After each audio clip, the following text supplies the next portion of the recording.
adding extra term extension indicates it is deviating from the ordinary manner in which a term would be explained. Okay.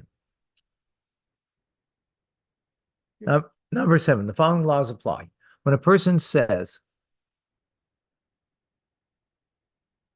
I pledge my weight, and does not specify from which substance. Yeah, you have to specify. If he was very wealthy, he obviously intended to give the substantial donation, he should give his weight in gold. Similarly, in such a person says, I pledge my weight of my arm, weight of my leg, my height, without specifying the substance which he will give, he should give gold. If, however, the donor is not exceedingly wealthy, he should give his weight and weight of his hand, the substance is commonly weighed in local, even fruits. Locale, even fruits. Similarly, he should give a scepter as tall as he is from any substance, even from wood. Everything depends on the wealth or the assessment of his intent. Okay, number 8.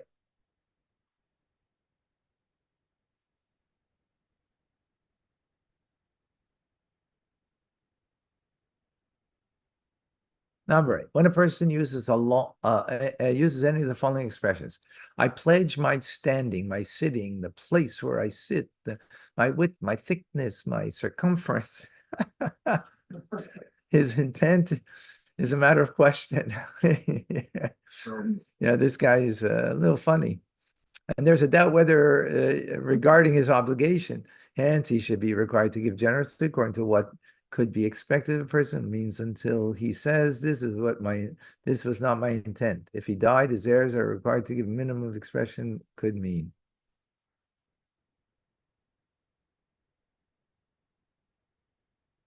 Interesting.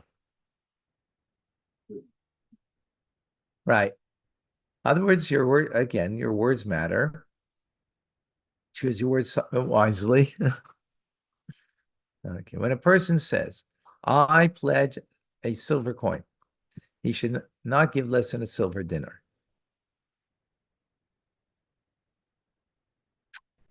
Right.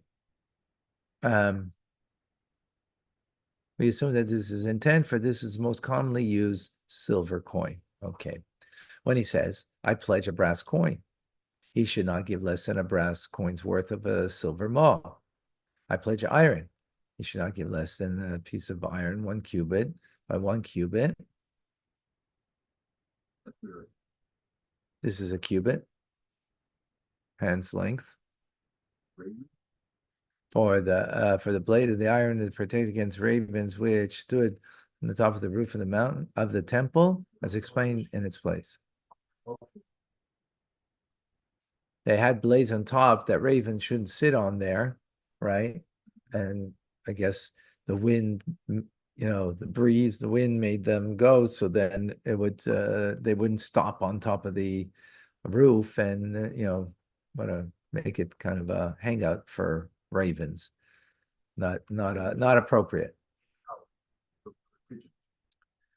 Number 10, when he says, I pledge silver or gold without mentioning the word coin, he should be required to give a slab of silver or gold significant weight until he says, this is not my intent.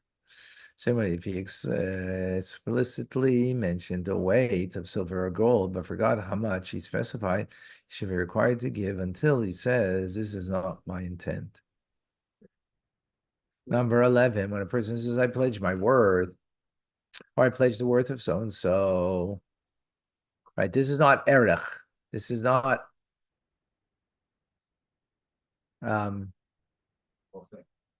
meaning your value. This is the worth of something. Pledge my worth. I pledge the worth of so-and-so, whether one says, I pledge amana, 50 zuz, silver, or gold, they are all called monetary obligations. Both erchin and monetary obligations are given toward the capital improvements for the temple, as explained. Lacha number 12. There are 2 chambers in the temple. One was called the Chamber of the Secret Gifts, and the other was the Chamber for Vessels. The Chamber of Secret Gifts was given that name because of sin-fearing men make donations there furtively, and the poor people are distinguished of the distinguished lineage, receive the sustenance from there in secret.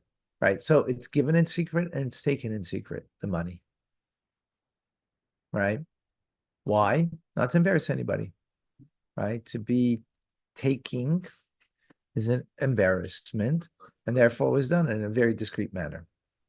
The Chamber of Vessels was given that name because anyone who donated a vessel to the temple would cast it there. Once in 30 days, the treasurers would open up the chamber. Any utensil that could be used for the improvement of the temple was saved for that purpose. The remainder would be sold, and the proceeds placed in the chamber for funds consecrated for physical improvements of the temple. Good question. I have no idea. Oh, it's definitely, it was costly. Yeah. Yeah, exactly. 13, if funds were needed to purchase sacrifices for the altar, sorry, and the funds collected for that purpose were not sufficient, what is necessary can be taken from the funds consecrated for physical improvements for the temple. Right? In other words, somebody else. one second. So, for improvements of the temple is a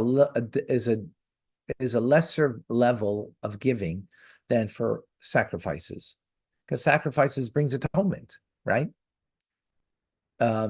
Physical improvements of the temple are only, in a sense, a means, right? They're a means, so you could do the service. So therefore, you could take from that which is a means to use it for its end, which is the sacrifices, right? If our funds are required for the physical improvement of the temple, they were required, right? And there was not sufficient resources in the chamber dedicated for that purpose. We do not take what's necessary from the funds consecrated for sacrifices for the altar. But the other way around, we don't.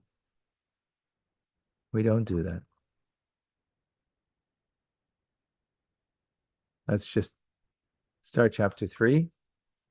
When a person pledges the erech of someone less than 20 years old, so now erech, right? That's the value of a person that the Torah says what their, designates their value. And they are just by age, not by how much you could accomplish, right? So a person pledges the erech of someone less than 20 years old, and he does not stand before a court for appraisal until he exceeds that age. The donor is required to give the erech of one less than 20. But the erech is defined only at the time that it is pledged, and not at the time one stands in the court, before the court. Yeah. Oh, it's plural error. Okay.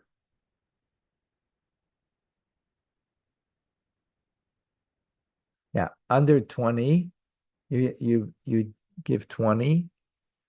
When you're 20 and over, it's 50. Right? So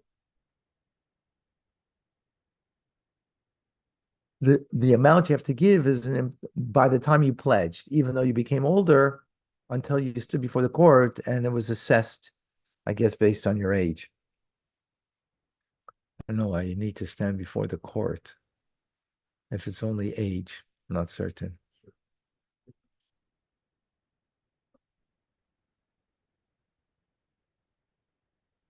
All of the erechin that are explicitly mentioned in the Torah are to be given when one who makes the pledge is wealthy. He has the means to pay the pledge that he made. If, however, he is poor and does not have the means, he is required to give everything that he possesses, even if he only has selah and he discharges his obligation. If he is too poor to pay, the priest should evaluate him according to his capacity. Psh. Yeah. All right. Thank you, folks. 6:30. See you later. Oh, I want to make TRC tonight, 8 o'clock. Diane, is that good? Tim, is that good? That's good. Yeah. Yeah. Okay, wonderful. Okay, folks, God bless you. Thank you. Thank you. Bye-bye.